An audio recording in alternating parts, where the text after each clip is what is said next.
एखाद्या पदाची हवा जर डोक्यात गेली तर काय होतं याचं उत्तम उदाहरण म्हणजेच IAS पूजा खेडकर। गेल्या काही दिवसांपासून महाराष्ट्रासह देशभरात त्यांचं प्रकरण चांगलंच गाजतंय। सुरुवातीला हे प्रकरण चर्चेत आलं ते म्हणजेच त्यांना असलेला पदाचा रुबाब आणि तोऱ्यामुळे।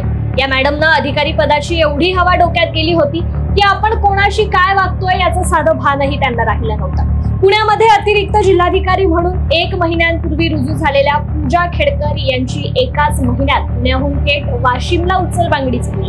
ट्रेनी म्हणून आलेल्या पूजा यांनी कामावर रुजू झाल्यापासून पॉश केबिनची केलेली मागणी, वरिष्ठांच्या केबिनवर केलेला कब्जा, स्वतःच्याच खासगी ऑडी कारवर लावलेला अंबर दिवा या सगळ्याविषयी जिल्हाधिकारी सुहास दिवसे यांनीच वरिष्ठांकडे अहवाल पाठवला आणि या मॅडमचा सगळा कारनामा उघड झाला।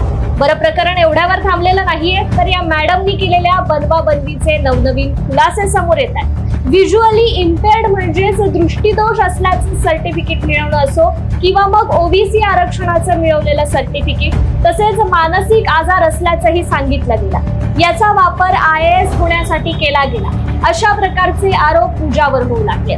पण या सगळ्यात प्रश्न हा निर्माण होतोय की मानसिक आजार असून सुद्धा IAS सारख्या मोठ्या पदावर त्यांची वर्णी लागलीच कशी? पूजा या IAS बनण्यामागे बरंच काही घडलंय, त्यामुळे याबद्दल शंका घेण्यासारख्या बऱ्याच गोष्टी। पण सगळ्यात महत्त्वाचं आपल्या देशाचा कणा असलेला UPSC ची विश्वासार्हता सुद्धा पणाला लागलीय। आज आपण या सगळ्या प्रकरणाबद्दल जाणून घेणार आहोत, त्यामुळे हा व्हिडिओ शेवटपर्यंत नक्की बघा। नमस्कार, मी कृपा सपकाळ आणि तुम्ही पाहताय न्यूज अनकटचा विषय काय हा कार्यक्रम। IAS झाल्यानंतर पोस्टिंग मिळण्याआधी प्रत्येकाला 2 वर्ष प्रशिक्षण सक्तीची असते। प्रशासकीय कामं कसे चालतात, तसेच जिल्हाधिकारी कामे कसे चालतात, त्यांच्या कामांचं एकूण स्वरूप काय असतं हे सगळं शिकावं लागतं। या सगळ्या अनुभवानंतरच सरकारतर्फे पुढची स्वतंत्र पोस्टिंग मिळते। त्यानुसार प्रशिक्षणार्थी सहाय्यक जिल्हाधिकारी म्हणून पूजा खेडकर या पुण्यामध्ये रुजू झाल्या होत्या। लोकसभेच्या निकालाच्या आदल्या दिवशी म्हणजेच 3 जूनला त्या रुजू झाल्या। नियुक्ती झाल्यानंतर या मॅडमच्या नियमबाह्य मागण्या आणि शाही थाट सुरू झाला। जणू काय आपल्या हातात देशाचा कारभार आलाय असा मॅडमचा तोरा होता। स्वतःच्या खासगी ऑडी कारला लाल रंगाचा दिवा लावला। हीच गाडी घेऊन पूजा या कलेक्टर ऑफिस मध्ये येत होत्या।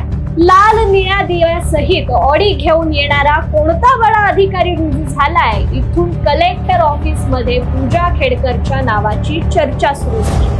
यानंतर काही दिवसात स्वतंत्र गाडी, बंगला, कर्मचारी सुरक्षा, शिपाई, स्वतंत्र केबिन अशा बऱ्याच गोष्टींची मागणी केली। पण प्रशिक्षणार्थी पातळीवर या सुविधा दिल्या जात नाहीत। त्यांनी निवासी उपजिल्हाधिकाऱ्यांच्या केबिन मध्ये बसण्याच्या सूचनेला केराची टोपली दाखवली आणि अप्पर जिल्हाधिकारी अमर मोरेच्या दालनाचा जबरदस्तीने ताबा घेतला।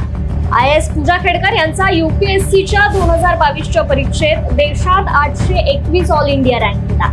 या रँकवर IAS पद मिळणं अवघड असतानाही पूजाने ते प्राप्त करण्यासाठी OBC नॉन क्रिमिलियर असल्याचं प्रमाणपत्र देऊन दृष्टीदोष आणि मानसिक आजार असल्याचं सांगितलं होतं। त्यावर IAS पदावर त्यांनी वर्णी लावली। त्या वर्षी UPSCच्या यादीत OBC कॅटेगरी मधून IAS झालेल्या शेवटच्या विद्यार्थ्यांची रँक होती 434, म्हणजे जवळपास दुपटीने मागे असूनही पूजा खेडकर IAS बनण्यात यशस्वी झाल्या।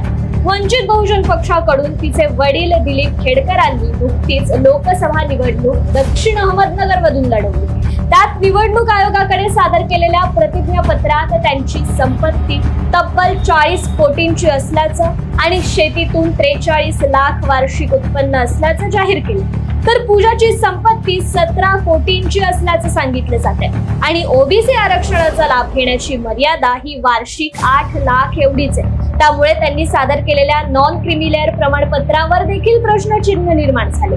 तसेच प्रशासकीय अधिकाऱ्यांच्या त्यांच्या गृहजिल्हा सर्वात शेवटी मिळतो। असं असूनही खेडकर यांना सुरुवातीलाच पुणे जिल्हा कसा मिळाला याबद्दलही आश्चर्य व्यक्त होते।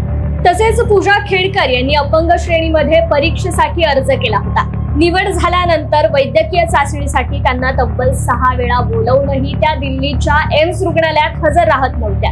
प्रत्येक वेळी कोणतं ना कोणतं कारण देऊन त्या चाचणी टाळत होत्या। त्यामुळे कॅटने तिच्या विरोधात निकाल दिला होता।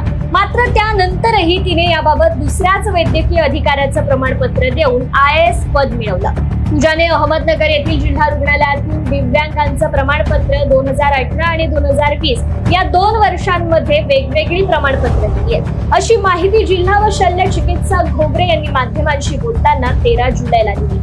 खरं तर कागदपत्रांमध्ये घोळ असूनही तेव्हाच त्यांना नोकरीतून बडतर्फ करणं अपेक्षित होतं, मात्र तसं झालं नाही। या उलट या मॅडमनी चक्क UPSCच्या पूर्ण सिस्टीमलाच गंडवण्याचा प्रयत्न केलाय।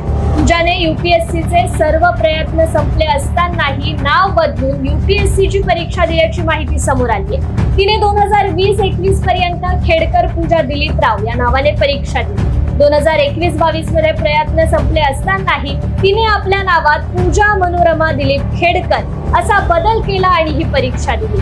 पूजा OBC कोट्यातून 9 वेळा परीक्षा देता येत होती, पण खेडकर यांनी नावात बदल करून तिने तब्बल 11 वेळा ही परीक्षा दिली असल्याचं उघड झालंय। या सगळ्या प्रकारामुळे UPSCच्या पूर्ण सिस्टीमवरच प्रश्नचिन्ह निर्माण झालंय। तसेच पूजाने MBBSचा प्रवेश घेताना सुद्धा आरक्षणाची सवलत घेतल्याचं समोर आलंय।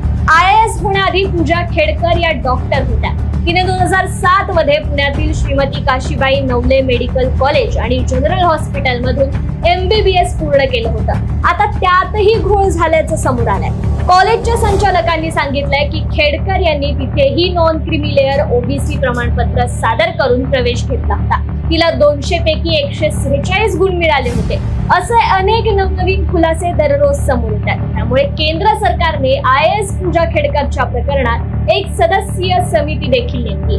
ही समिती कागदपत्रे खरी आहेत की खोटी आहेत याची तपासणी करणार आहे। त्याचा निकाल येत्या 2 आठवड्यामध्ये लागणार असून या निकालाकडे संपूर्ण देशाचं लक्ष लागतंय। कारण दरवर्षी जवळपास 8 ते 13 लाख विद्यार्थी UPSCची परीक्षा देत असतात। IAS किंवा IPS पदांसाठी अगदी बोटावर मोजण्या इतक्या जागा निघतात। यामध्ये जर अतिश्रीमंत घरातील मुलं अशा प्रकारे कागदपत्रांची फेरफार करून IAS अधिकारी होत असतील, तर रात्रंदिवस अभ्यास करून अधिकारी होण्याचं स्वप्न बघणाऱ्या सर्वसाधारण कुटुंबातील मुलांचं काय, असा गंभीर सवाल या ठिकाणी आता उपस्थित होऊ लागलाय। तत्पूर्वी इथेच थांबूयात। असे अनेक मुद्दे घेऊन आम्ही पुन्हा भेटू। तोपर्यंत तुम्ही पाहत राहा न्यूज अनकटचा विषय काय हा कार्यक्रम।